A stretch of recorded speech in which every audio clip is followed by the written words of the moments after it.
বিপদ আপদ আপনাকে সন্ত্রস্ত করে রাখতে পারে, কিন্তু এই বিপদ প্রত্যেকের জীবনে কোনো না কোনো কারণে থাকে। এটা আপনাকে দেখায় যে আপনার মধ্যে কি খামতি রয়েছে, কেন রয়েছে। এই বিপদ হলো সেই মাধ্যম যার দ্বারা আপনি নিজের দুর্বলতাকে নিজের শক্তিতে পরিবর্তন করতে পারেন। একটা ফুলের দিকে তাকান। একটা ফুল, তার বুকে যখন একটা সূচ বিঁধে এপার ওপার হয়ে যায়, শুধু তখনই আমাদের প্রভুর জন্য ফুলের মালা তৈরি করা যায়। সেই জন্য কখনোই বিপদকে ভয় পাবেন না, তার থেকে দূরে পালাবেন না, একে স্বাগত জানান। বোঝার চেষ্টা করুন এই বিপদ কেন আছে। যদি বিপদকে বুঝতে পারেন তবেই জীবনকে বুঝতে পারবেন। যদি জীবনকে বুঝতে পারেন তবে এই বিপদকে সম্পদে পরিণত করতে পারবেন। আসুন আর আমার সাথে ভালোবেসে বলুন, রাধা রাধা। কখনো কখনো মনে এই ভাবনা আসতেই পারে যে ঈশ্বর আজ পর্যন্ত এত রূপে অবতীর্ণ হয়েছেন, এতবার এই পৃথিবীতে এসেছেন, তারপরেও এই সংসারে কোথাও না কোথাও এই পাপ বসবাস করে। এটার কারণ কি? এটার কারণ আমরা স্বয়ংই। যখন কোনো ব্যক্তি এই পৃথিবীর পথপ্রদর্শন করে, এই সংসারকে উচিত দিশা দেখায়, এই সংসারের মঙ্গল করে, আমরা সেই ব্যক্তিকে মানুষ থেকে ঈশ্বর বানিয়ে ফেলি।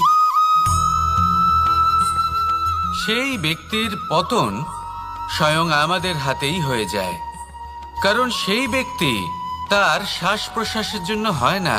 সেই ব্যক্তি হলো সেই ভাবনা যা সে এই সংসারকে প্রদান করেছে। আমরা সেই ব্যক্তির ভাবনাটারই অন্ত করে দিই। এটা উচিত নয়। আমরা ওনাকে প্রভু মেনে নিই। প্রভু মানার পর আমরা ওনার কাছে প্রার্থনা করি, হে প্রভু আমাদের সাহায্য করুন। যদি উনি প্রভুও হন, তাও উনি পৃথিবীতে এসেছেন মনুষ্য রূপে। যা কর্ম করেছেন, যা শক্তি প্রাপ্ত করেছেন, এই দেহ থেকেই প্রাপ্ত করেছেন। আপনাদের এটা বোঝানোর জন্য যে এই কাজ আপনিও করতে পারেন। যারা সৎ আত্মা থাকেন তাদের জন্য সর্বশ্রেষ্ঠ শ্রদ্ধাঞ্জলি হলো এটাই যে আপনি তাদের পদচিহ্ন অনুসরণ করে চলুন। না ওনাদের স্মরণে থাকুন, না পুষ্পের মালা ওনাদের চরণে রাখুন, বরং তাদের ভাবনাকে অনুসরণ করে সেই ভাবনা নিয়ে এগিয়ে চলুন। এটা না শুধু আপনার জন্য, বরং সমগ্র সংসারের জন্য লাভদায়ক। তাহলে এটাই করুন আর আমার সাথে ভালোবেসে বলুন, রাধা রাধা। যখন কঠোর রোদে আমাদের শরীর উত্তপ্ত হয়ে যায়, আমরা গরম অনুভব করি, তখনই যদি বর্ষা হয় আর বৃষ্টির জলের ফোঁটা আমাদের শরীরে এসে পড়ে, তখন কেমন অনুভূতি হয়?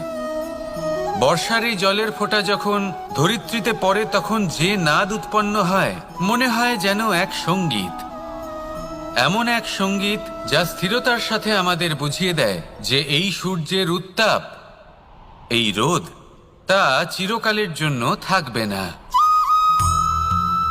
সূর্যের কিরণের যতই তেজ থাকুক, যখন বর্ষা আসবে এই রোদের কিরণকে শীতল করবে। সূর্যের তেজ যতই বেশি হোক না কেন, কখনো না কখনো কালো মেঘ আসবে আর সূর্যকে ঢেকে দেবে। অর্থাৎ এই প্রকৃতি আমাদের শিক্ষা দেয় যে কারোর প্রকাশ, যে কারোর মেধা চিরকাল টিকে থাকে না। এবার যদি কথা বলি অন্ধকারের বিষয়ে, তবে রাত্রির কালো অন্ধকারকে একটা জোনাকির আলো পরাজিত করে। অর্থাৎ অন্ধকারও চিরকালের জন্য বজায় থাকে না। এটা কি আমরা বুঝলাম? তবে আপনাদের দুটো সহজ প্রশ্ন করব। জীবনে যখন কিছুই আপনাদের সাথে চিরকাল থাকবে না, তাহলে অহংকার কি নিয়ে? আর জীবনে যদি প্রত্যেক দুঃখ, বিপদ, সমস্যা একটা সময়ের পর আপনাকে ছেড়ে চলে যায়, তাহলে পরাজয় মানবেন কেন? এই দুশ্চিন্তা ত্যাগ করুন, এই অহংকার ত্যাগ করুন, আসক্তি ত্যাগ করুন আর আমার সাথে ভালোবেসে বলুন, রাধা রাধা। পুরুষার্থ। শাস্ত্রে 4 ধরনের পুরুষার্থের কথা বলা হয়েছে। প্রথম হলো ধর্ম। আপনি কি জানেন এই ধর্ম আসলে কি? আপনার কি মনে হয় ধর্ম আসলে কি? কোনো বিশেষ ঈশ্বরকে মানাই কি ধর্ম বলা হয়? নাকি কোনো বিশেষ রীতি পালন করাই হলো ধর্ম? নাকি কোনো বিশেষ সাহিত্যকে সর্বশ্রেষ্ঠ মনে করাই হলো ধর্ম? না, ধর্ম হলো সেটা যাকে ধারণ করা যেতে পারে। আর ধারণ শুধু সেটাই করা যায় যা পবিত্র। পবিত্র শুধু তাকেই বলা হয় যা নিঃস্বার্থ, যার মধ্যে শাসন করার কোনো ইচ্ছে নেই, যা সরলভাবেই প্রবাহমান, জল এবং বায়ুর মতো। যখন কোনো ব্যক্তি ধর্মকে ধারণ করেন এবং সেই ধর্ম সেই ব্যক্তিকে রক্ষা করে, তখন তাকে ধর্ম বলা হয়। ধর্ম যা রক্ষা করে অহংকার থেকে, খারাপ চিন্তার হাত থেকে। সেই জন্য পুরুষার্থ গড়ে তোলার আগে, ধর্ম পালন করার আগে, ধর্মের প্রকৃত অর্থ কি সেটা বুঝে নিন। এটা জেনে রাখুন যে সমস্ত ধর্মের আধার, সমস্ত ধর্মের ভিত শুধুমাত্র ভালোবাসা। আসুন আর এই ভালোবাসার সাথেই বলুন রাধা রাধা। জীবনে শিখরে পৌঁছানোর জন্য মানুষের কি প্রয়োজন হয়ে থাকে? সিঁড়ির। কিন্তু তাও প্রত্যেক মানুষ, প্রত্যেক ব্যক্তি শিখরে পৌঁছতে পারেন না। এর কারণ কি? কারণ একটা হতে পারে যে মানুষ কল্পনা করতে থাকেন কিন্তু সিঁড়ি খুঁজে পান না।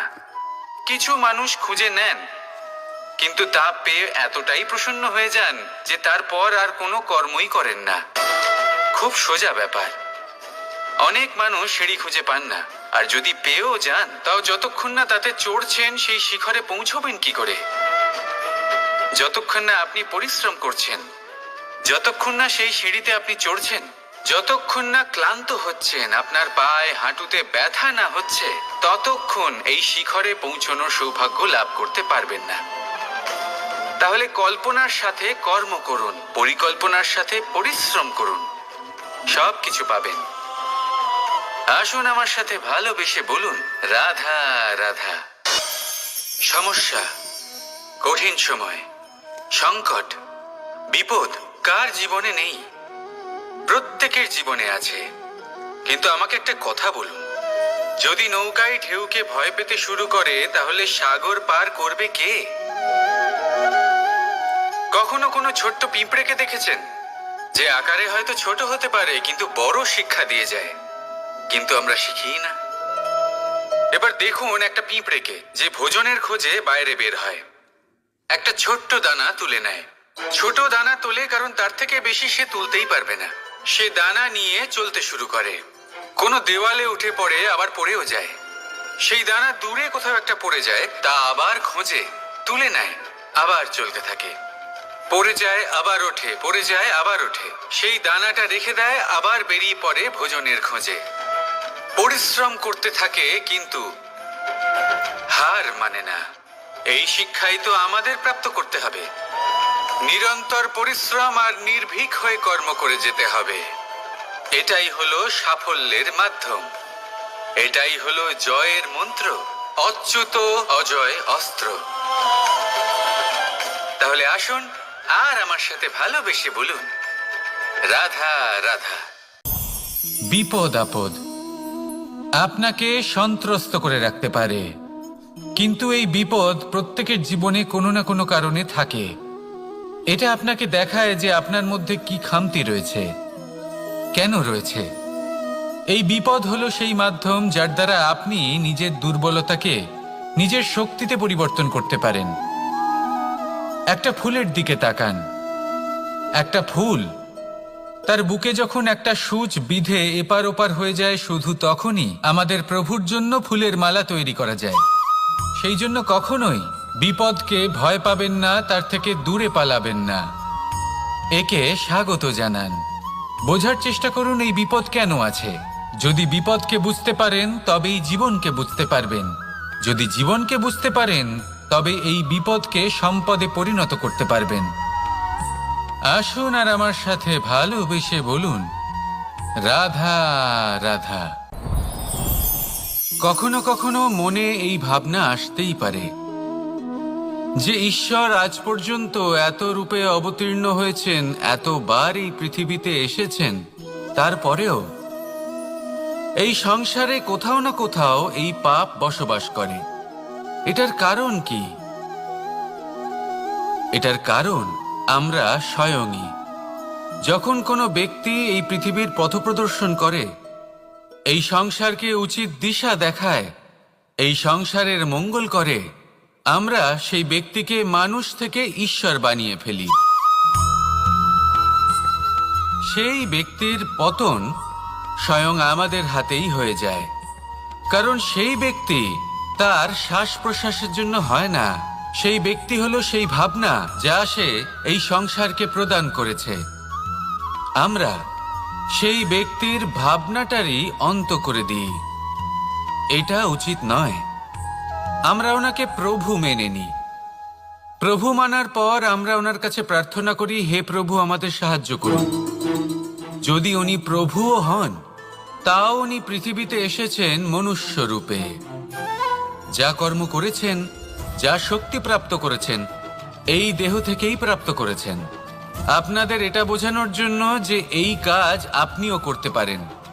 যারা সৎ আত্মা থাকেন, তাদের জন্য সর্বশ্রেষ্ঠ শ্রদ্ধাঞ্জলি হলো এটাই যে আপনি তাদের পদচিহ্ন অনুসরণ করে চলুন। না ওনাদের স্মরণে থাকুন, না পুষ্পের মালা ওনাদের চরণে রাখুন, বরং তাদের ভাবনাকে অনুসরণ করে সেই ভাবনা নিয়ে এগিয়ে চলুন। এটা না শুধু আপনার জন্য, বরং সমগ্র সংসারের জন্য লাভদায়ক। তাহলে এটাই করুন আর আমার সাথে ভালোবেসে বলুন, রাধা রাধা। যখন কঠোর রোদে আমাদের শরীর উত্তপ্ত হয়ে যায়, আমরা গরম অনুভব করি, তখনই যদি বর্ষা হয় আর বৃষ্টির জলের ফোঁটা আমাদের শরীরে এসে পড়ে, তখন কেমন অনুভূতি হয়? বর্ষার এই জলের ফোঁটা যখন ধরিত্রীতে পড়ে, তখন যে নাদ উৎপন্ন হয়, মনে হয় যেন এক সঙ্গীত। এমন এক সঙ্গীত যা স্থিরতার সাথে আমাদের বুঝিয়ে দেয় যে এই সূর্যের উত্তাপ, এই রোদ, তা চিরকালের জন্য থাকবে না। সূর্যের কিরণের যতই তেজ থাকুক, যখন বর্ষা আসবে এই রোদের কিরণকে শীতল করবে। সূর্যের তেজ যতই বেশি হোক না কেন, কখনো না কখনো কালো মেঘ আসবে আর সূর্যকে ঢেকে দেবে। অর্থাৎ এই প্রকৃতি আমাদের শিক্ষা দেয় যে কারোর প্রকাশ, যে কারোর মেধা চিরকাল টিকে থাকে না। এবার যদি কথা বলি অন্ধকারের বিষয়ে, তবে রাত্রির কালো অন্ধকারকে একটা জোনাকির আলো পরাজিত করে। অর্থাৎ অন্ধকারও চিরকালের জন্য বজায় থাকে না। এটা কি আমরা বুঝলাম? তবে আপনাদের দুটো সহজ প্রশ্ন করব। জীবনে যখন কিছুই আপনাদের সাথে চিরকাল থাকবে না, তাহলে অহংকার কি নিয়ে? আর জীবনে যদি প্রত্যেক দুঃখ, বিপদ, সমস্যা একটা সময়ের পর আপনাকে ছেড়ে চলে যায়, তাহলে পরাজয় মানবেন কেন? এই দুশ্চিন্তা ত্যাগ করুন, এই অহংকার ত্যাগ করুন, আসক্তি ত্যাগ করুন আর আমার সাথে ভালোবেসে বলুন, রাধা রাধা। পুরুষার্থ। শাস্ত্রে 4 ধরনের পুরুষার্থের কথা বলা হয়েছে। প্রথম হলো ধর্ম। আপনি কি জানেন এই ধর্ম আসলে কি? আপনার কি মনে হয় ধর্ম আসলে কি? কোনো বিশেষ ঈশ্বরকে মানাই কি ধর্ম বলা হয়? নাকি কোনো বিশেষ রীতি পালন করাই হলো ধর্ম? নাকি কোনো বিশেষ সাহিত্যকে সর্বশ্রেষ্ঠ মনে করাই হলো ধর্ম? না, ধর্ম হলো সেটা যাকে ধারণ করা যেতে পারে। আর ধারণ শুধু সেটাই করা যায় যা পবিত্র। পবিত্র শুধু তাকেই বলা হয় যা নিঃস্বার্থ, যার মধ্যে শাসন করার কোনো ইচ্ছে নেই, যা সরলভাবেই প্রবাহমান, জল এবং বায়ুর মতো। যখন কোনো ব্যক্তি ধর্মকে ধারণ করেন, এবং সেই ধর্ম সেই ব্যক্তিকে রক্ষা করে, তখন তাকে ধর্ম বলা হয়। ধর্ম যা রক্ষা করে অহংকার থেকে, খারাপ চিন্তার হাত থেকে। সেই জন্য পুরুষার্থ গড়ে তোলার আগে, ধর্ম পালন করার আগে ধর্মের প্রকৃত অর্থ কি সেটা বুঝে নিন। এটা জেনে রাখুন যে সমস্ত ধর্মের আধার, সমস্ত ধর্মের ভিত শুধুমাত্র ভালোবাসা। আসুন আর এই ভালোবাসার সাথেই বলুন রাধা রাধা। জীবনে শিখরে পৌঁছানোর জন্য মানুষের কি প্রয়োজন হয়ে থাকে? সিঁড়ির। কিন্তু তাও প্রত্যেক মানুষ, প্রত্যেক ব্যক্তি শিখরে পৌঁছতে পারেন না। এর কারণ কি? কারণ একটা হতে পারে যে মানুষ কল্পনা করতে থাকেন কিন্তু সিঁড়ি খুঁজে পান না।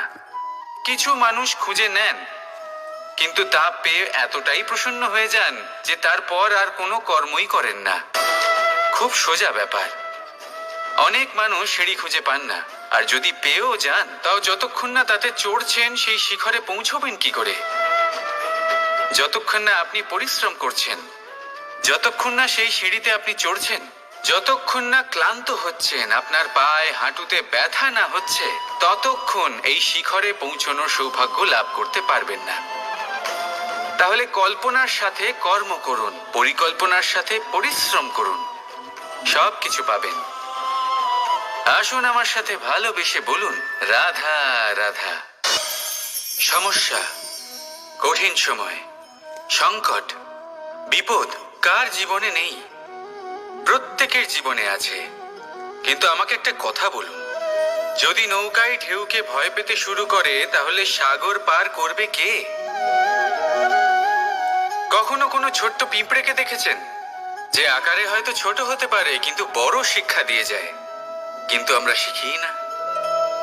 এবার দেখুন একটা পিঁপড়েকে যে ভোজনের খোঁজে বাইরে বের হয়, একটা ছোট্ট দানা তুলে নেয়।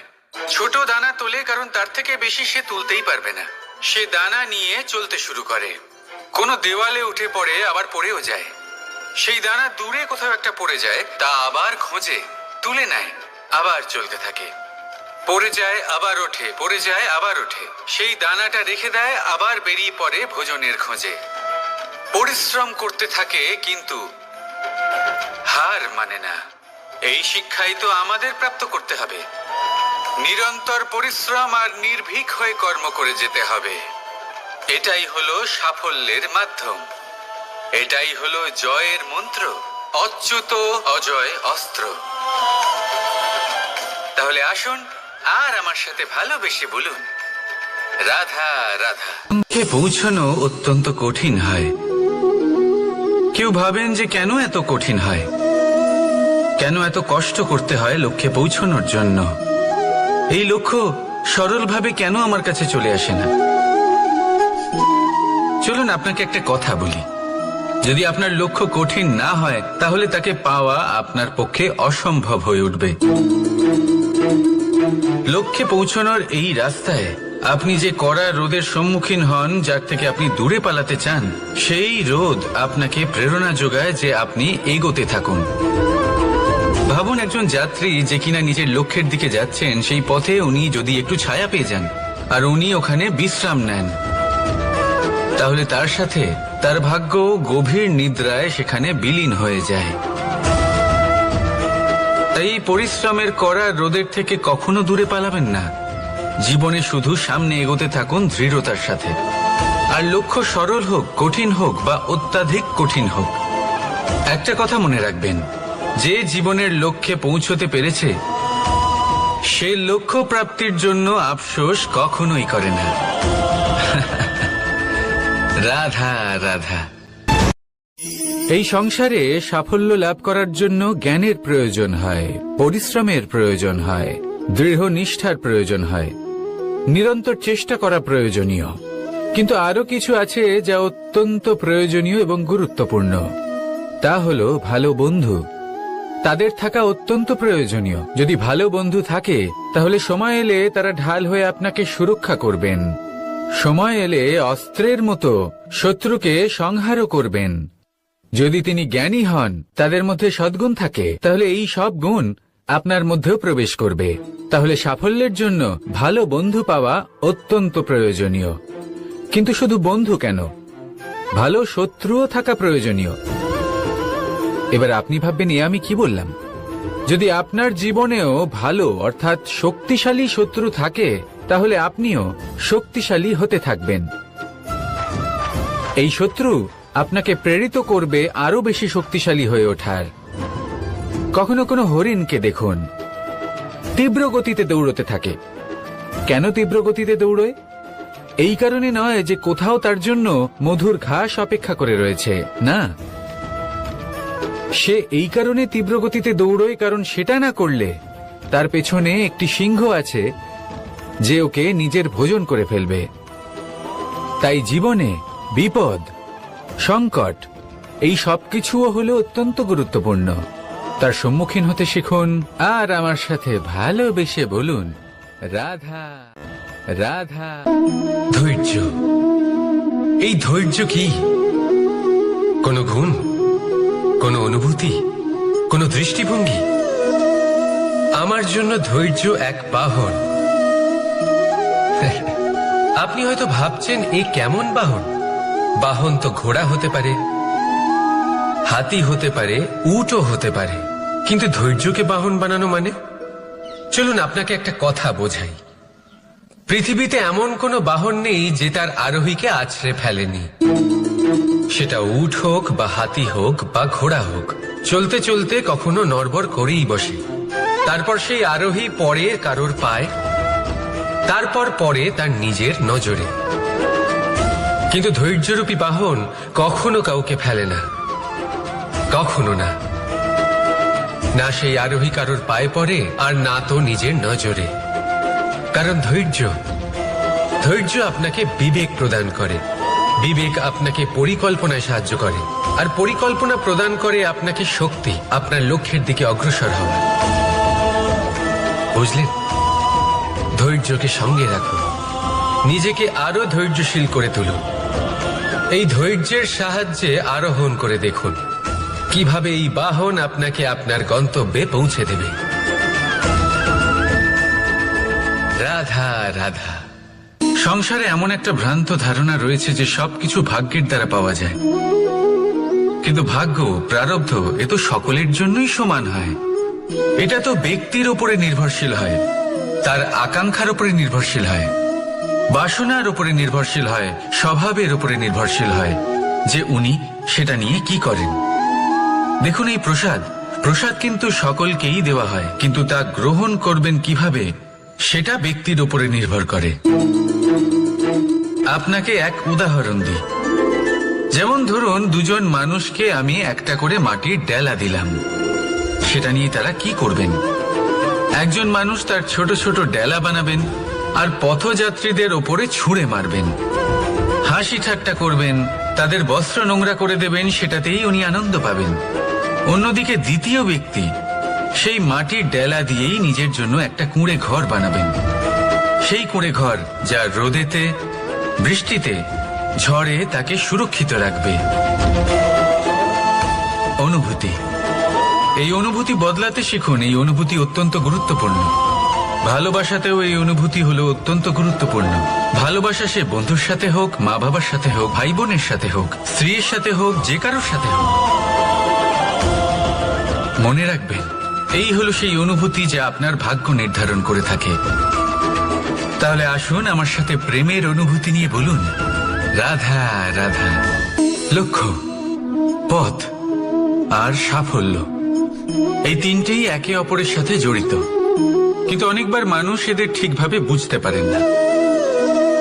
তারা ভাবেন যে যেরকম লক্ষ্য হবে সেরকমই পথ হবে, সেই মতোই লক্ষ্য কঠিন হলে পথ কঠিন হবে, লক্ষ্য সরল হলে পথও সরল হবে। যদি আপনাকে আসল সত্যের সাথে অবগত করাই, তাহলে দেখবেন সবকিছুই এর উল্টো। লক্ষ্য নিজের পথ বানায় না, পথ সেটাই যেটা আপনি স্বয়ং নির্বাচন করে আপনি নিজে বানান। সেই অনুসারেই আপনি আপনার লক্ষ্যে পৌঁছতে পারবেন। সেই জন্য জীবনে যখনই লক্ষ্যে পৌঁছানোর পথের বিষয়ে আপনি কোনো সিদ্ধান্ত নেবেন, তাহলে তা ভেবে চিন্তে নেবেন। কারণ এই পথ অত্যন্ত গুরুত্বপূর্ণ। পথ যদি শুভ হয় তাহলে লক্ষ্য আপনা থেকেই শুভ হয়ে যায়।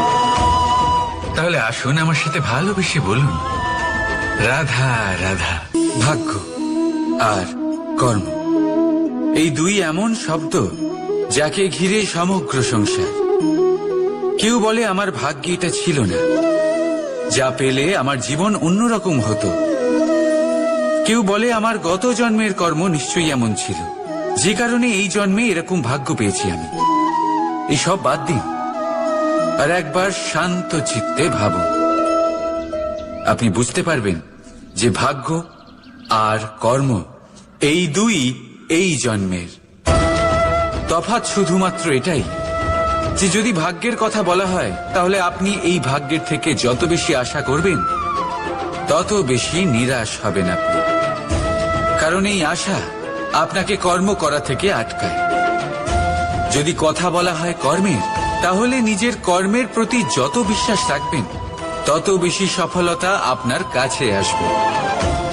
তাই একটা কথা মনে রাখবেন, ভাগ্য আপনার কর্ম নির্ধারণ করে না, কিন্তু আপনার কর্ম আপনার ভাগ্যকে অবশ্যই নির্ধারণ করে। রাধা রাধা। নাম কত সাধারণ একটা বিষয়। প্রত্যেক মানুষ যে জন্ম নেয় তাকে একটা নাম দেওয়া হয়, যা সে পেয়ে থাকে তার মাতা পিতার দ্বারা, না হলে তার গুরুর দ্বারা, বা কোনো আত্মীয়ের দ্বারা, বা কোনো কাছের মানুষের দ্বারা। এই নামের সাথেই সে আস্তে আস্তে বেড়ে ওঠে। কিন্তু এটাই কি সেই নাম? এই নামই কি সবকিছু? কখনোই নয়। একটা নাম সেটা যা আপনি জন্মের সময় লাভ করেন, যে নামে আপনি কর্মের পথে অগ্রসর হন।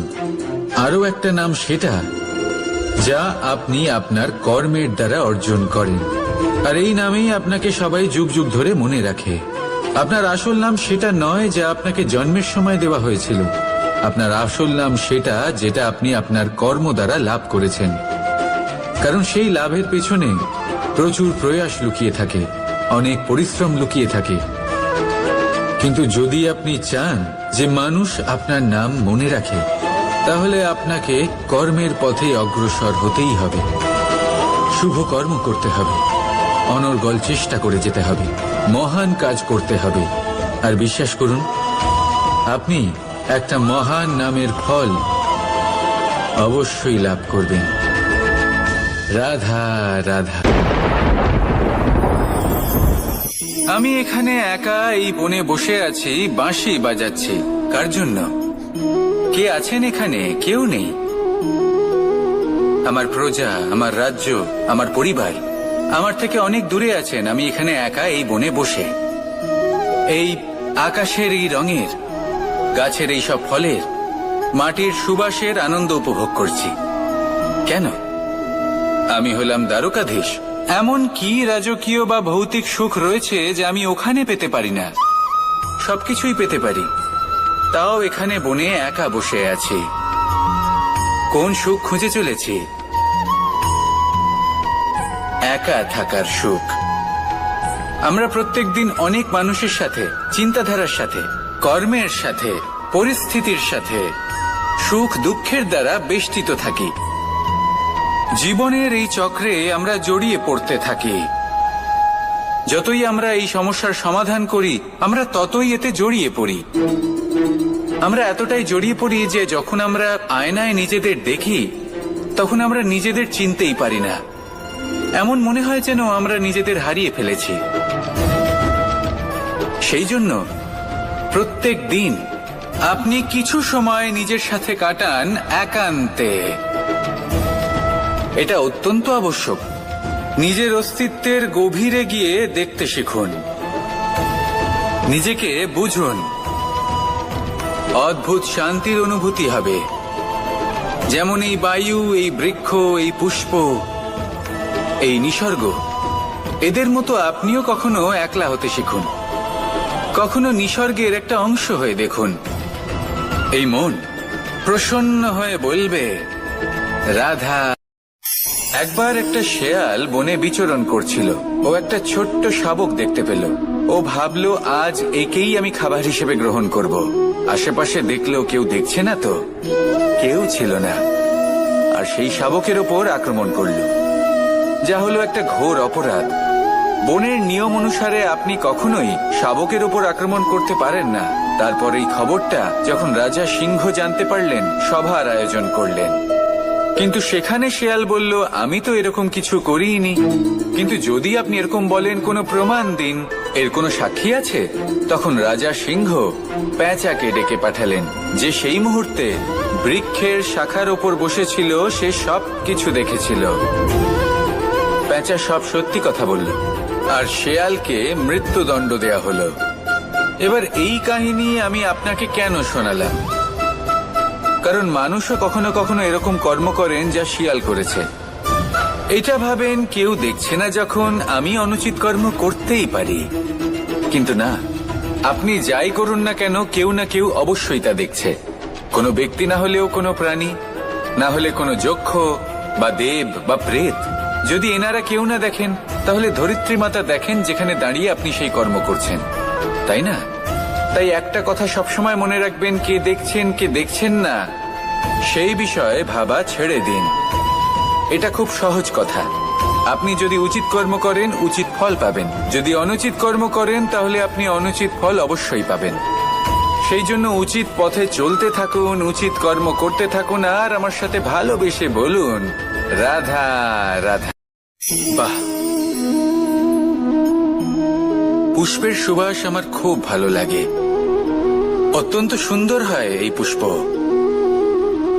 এইভাবে চারিদিকে পুষ্প দেখে মন আনন্দিত হয়ে ওঠে। এবার আপনারা ভেবে দেখুন, আমার চারিদিকে পুষ্প নয়, আগুন আছে। তাহলে কি হবে? আমার শরীর কি জ্বলে যাবে না? অবশ্যই জ্বলবে। শরীরকে কি আগুনের তাপ সহ্য করতে হবে না? অবশ্যই সহ্য করতে হবে। এটাই হলো প্রকৃতির নিয়ম। এই নিয়ম কিন্তু আমরা সবাই জানি, কিন্তু আমাদের মধ্যে বেশিরভাগ মানুষ এই বিভ্রান্তি নিয়ে বাঁচি যে এই যে প্রকৃতির নিয়ম, তা আমার ওপর প্রযোজ্য নয়। তা কিন্তু নয়। আমাদের চতুর্দিকে এই যে নিসর্গ রয়েছে, আমরা তার কতটা ক্ষতি করি সেটা একবার ভেবে দেখুন। আমরা বনাঞ্চল জ্বালিয়ে দিই, বায়ু দূষিত করি, জল দূষিত করি, প্রাণীদের হত্যা আমরা করি। কেন? এই নিসর্গ আমরা নষ্ট করি, যদিও আমরা জানি যে আমরাও হলাম এই নিসর্গেরই অংশ। এবার দেখুন, শরীরের কোনো অংশে যদি আগুন ধরান, আস্তে আস্তে সমস্ত শরীরও জ্বলে যাবে। সেইভাবেই নিসর্গ যদি নষ্ট হয়ে যায়, তাহলে মনুষ্য জাতিও নষ্ট হয়ে যাবে। তাই এই যে নিসর্গ আপনি দেখছেন, এই পুষ্প, এই বৃক্ষ, বায়ু, জল, এদের সকলকে রক্ষা করুন, নষ্ট নয়। মনে রাখবেন, যদি নিসর্গ থাকে, মানুষ থাকবে। যদি নিসর্গ থাকে, তাহলেই জীবন থাকবে। আসুন আমার সাথে ভালোবেসে বলুন, রাধা রাধা। কারই না পছন্দ বলুন তো? অত্যন্ত সুস্বাদু হয় এই মধু, মিষ্টি খেতে হয় এবং তা শক্তিও প্রদান করে। এবং প্রত্যেকটি মিষ্টি পদার্থের মতোই এতেও খুব তাড়াতাড়ি পিঁপড়ে ধরে যায়। অন্যদিকে যদি নুনকে দেখি, তাহলে বছরের পর বছর রাখলেও এতে পিঁপড়ে ধরে না। এবার যদি কথা বলি বন্ধুত্বের, তাহলে বন্ধুত্ব নুনের মতো হওয়া উচিত, মধুর মতো নয়। যারা সামনে এলে শুধুমাত্র মধুর মধুর কথা বলবে, পরে এতে পিঁপড়ে ধরে যাবে, এটা নুনের মতো হওয়া উচিত। প্রকৃত বন্ধু হলো সে, যে সময় এলে পরে আপনার সামনে আপনার প্রকৃত সত্য তুলে ধরবে, তা সে যতই কঠিন হোক না কেন। আপনার দোষ, আপনার অপগুণ, আপনার খামতি আপনাকে বলতে পারবে, যাতে আপনি সেগুলো শুনে মেনে নিয়ে তারপর নিজেকে শুধরোতে পারেন। এটাই হলো প্রকৃত বন্ধুত্ব। কখনো নিজের জীবনের আশেপাশে মন দিয়ে দেখবেন, অনেক সময় এমন মানুষ থাকেন, অনেক বন্ধু থাকেন, যাদের দেখে আমাদের মনে হয় যে এনারা খুব কঠোর, এনাদের কথা খুব কটু। কিন্তু বেশিরভাগ এমন মানুষের মনটা যদি বুঝতে পারেন, তাহলে দেখবেন তাতে কোনো মালিন্য নেই, এনাদের মন অত্যন্ত পবিত্র হয়। যদি আপনার জীবনেও এমন কোনো ব্যক্তি থেকে থাকে, এমন বন্ধু থাকে, তাহলে তাদের আগলে রাখুন আর আমার সাথে ভালোবেসে বলুন, রাধা রাধা। যতক্ষণ আমরা এই সংসারে জীবিত, ততক্ষণ আমাদের সাথে সবকিছু থাকে। আমাদের ধন, সুখ স্বাচ্ছন্দ্য, আমাদের মিত্রগণ, আমাদের পরিবার, এই সমাজ, এই সবকিছু আমাদের সাথে থাকে। যেদিন আমরা এই সংসারকে ত্যাগ করব, এদের মধ্যে কেউ আমাদের সাথে যাবে না। না ধন, না স্বাচ্ছন্দ্য, না সম্পত্তি। এই সকল মানুষ, এই সমাজ, এরা শুধুমাত্রই শ্মশান পর্যন্ত আমাদের সাথে থাকতে পারবেন। তারপরে যদি আমাদের সাথে কিছু যেতে পারে, তাহলে তা শুধুই আমাদের ধর্ম। আর এই সংসারে আমরা নিজেদের যে সুনাম রেখে যাই, সেটা সম্ভব শুধুমাত্র কর্মের দ্বারা। সেই জন্য সংসারে যতদিন পর্যন্ত জীবিত আছেন, যদি কিছু অর্জন করতে চান, তাহলে ধর্ম অর্জন করুন, ধর্মের বিষয়ে স্পষ্টতা অর্জন করুন এবং কর্ম অর্জন করুন। এটাই হবে আপনার অতীত এবং এটাই হবে আপনার ভবিষ্যৎ, এবং এটাই সকলকে প্রেরণা প্রদান করবে। আসুন আমার সাথে ভালোবেসে বলুন, রাধা রাধা। কোনো যাত্রায় যাব বলে মনে করি, তখনই আমরা প্রস্তুত থাকি আসন্ন বিপদের জন্য বা সংকটের জন্য। যেমন যদি আমাদের মনে হয় যে আজকের পরিবেশ খুব ঠান্ডা হবে, তাহলে আমরা গরম বস্ত্র ধারণ করি বা সেটাকে সাথে নিয়ে যাই। যদি মনে হয় যে বৃষ্টি হতে পারে বা বৃষ্টি হয়ে চলেছে, আমরা দেখছি, তাহলে আমরা একটা ছাতা সাথে নিয়ে নিই। আমরা প্রস্তুত থাকতে চাই এবং এটাই উচিত, এবং সেই কারণেই আমরা যাত্রায় সাফল্য লাভ করি। কিন্তু যদি আমরা কথা বলি জীবনযাত্রা নিয়ে, যা কিনা সব থেকে বেশি গুরুত্বপূর্ণ, তাহলে তার জন্য আমরা পূর্ণরূপে প্রস্তুত থাকি না। আশেপাশের মানুষ, এই সমাজ, আমাদের সাথী, আমাদের মিত্ররা যে কোনো মুহূর্তে বদলে যেতে পারেন। সেই জন্য আমরা নিজেদেরকে কখনো সাবধান করি না, কখনোই নিজেদের প্রস্তুত করি না। আমাদের এটা কখনোই মনে হয় না যে এরকম হতে পারে, আর সেই কারণেই শেষে গিয়ে আমরা অত্যন্ত দুঃখ পাই। একটা অমূল্য শিক্ষা আছে যেটা আমাদের লাভ করা উচিত, সতর্ক থাকা উচিত। এই জীবনযাত্রার জন্য শুধুমাত্র এই পরিবেশের বিষয়ে তথ্য সংগ্রহ করা বা তাকে অনুমান করা, এটুকু হলেই চলবে না। আমাদের আশেপাশের মানুষজনকে দেখতে হবে, তাদের স্বভাব, পরিস্থিতির ওপর নজর রাখতে হবে। যখন তারা রং পাল্টাচ্ছেন, নজর রাখতে হবে, তা অত্যন্ত আবশ্যক। পরিবর্তন আপনার জীবনে অবশ্যম্ভাবী, সঠিকভাবে তার সম্মুখীন হন। আসুন আমার সাথে ভালোবেসে বলুন, রাধা। এই সংসারের সব থেকে বড় সুখ কি? কেউ বলবেন নিজের লক্ষ্য প্রাপ্ত করা, কেউ বলবেন ধন উপার্জন করা, কেউ বলবেন নিদ্রাই সব থেকে বড় সুখ, কেউ বলবেন রাজ্য লাভ করা, আবার কেউ বলবেন মাতার হাত থেকে খাবার খাওয়া, আদি ইত্যাদি। কিন্তু যদি সত্যি কথা বলি, এই সংসারের সব থেকে বড় সুখ হল সেবা করা।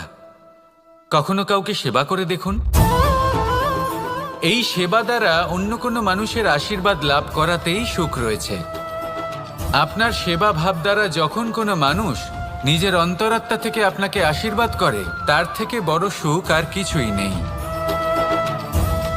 কারণ প্রত্যেক মানুষের মধ্যে ঈশ্বর বাস করেন। নরের সেবাই হলো নারায়ণের সেবা।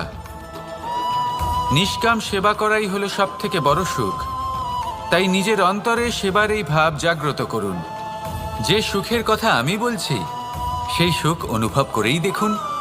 এই মন সুপ্রসন্ন হয়ে বলবে, রাধা রাধা। কখনো আপনারা ভেবেছেন এই সংসারে আমরা কার সাথে সবচেয়ে বেশি জড়িত? আপনারা কেউ বলবেন মাতা পিতা, কেউ বলবেন মিত্র, কেউ বলবেন স্ত্রী, আর কেউ বলবেন সন্তান। কিন্তু না, যদি এই সংসারে কারোর সাথে আমরা জড়িত থাকি, তাহলে তা সময়। সময়ই আমাদের অতীত, সময়ই আমাদের বর্তমান, আর সময়ই আমাদের ভবিষ্যৎ। আর আমরা কি করি? সব থেকে বেশি জড়িত সময়কে, সবচেয়ে বহুমূল্য সম্পত্তিকে আমরা নষ্ট করে দিই। কেউ ভবিষ্যতের জন্য উজ্জ্বল স্বপ্ন বুনি, কেউ অতীতকে দোষারোপ করে, কিন্তু একটু ভেবে দেখুন, আপনার অতীতকে আপনি ভাবনা চিন্তা করে বদলে দিতে পারবেন না। আর ভবিষ্যতের ব্যাপারে চিন্তা ভাবনা করে যদি আপনি আপনার বর্তমান নষ্ট করে দেন, তাহলে আপনার ভবিষ্যৎও আপনার অতীতের মতোই হবে। এই জন্য আজকের ব্যাপারে ভাবুন, সেটাকে উজ্জ্বল করে তুলুন। আপনার অতীত আর আপনার ভবিষ্যৎ নিজেই উজ্জ্বল হয়ে যাবে। রাধা রাধা।